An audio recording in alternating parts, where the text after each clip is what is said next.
Today we're going to take a look at two different types of percent problems, percent markups or increases and tax. So before we start, let's remember that we have percents, and when we have percents, we're talking about parts and we are talking about wholes. And our whole is equal to 100%. If we have it, if they mention the word of, like of something, that points to what your total is or your 100%. So let's take a look at this problem. Whitney bought a jacket to sell for $40. She marked up the price by 60%. What is the new price of the jacket? So this is how stores make money. They have to buy inventory and then they mark up the price so that they get more money than they bought it for. So we're going to start a ratio table. So we have the cost on one side and the percent on the other. And we'll start with the fact she bought the jacket for $40, and that's 100% of what she paid. We want to find 160% because she's going to increase that by 60. So in order to get to 60, let's start with 10 first. So 10% we know is 4.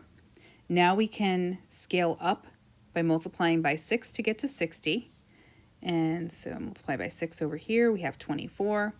And now in order to get to 160, I can actually take what I know is 100% and what I know is 60%, and I can add those values.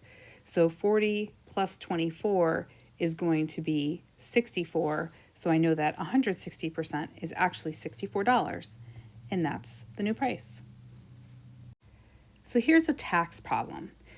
Lynn's father is paying for a $40 meal. A 7% sales tax is applied. What is the total cost of the meal with tax? So I'm going to start with my ratio table. Here is my money and here is my percent. And I know $40 is 100% of the cost. I want to add 7% to that and then end up with 107%. So first thing I'm going to do is find 10%, and 10% is 4.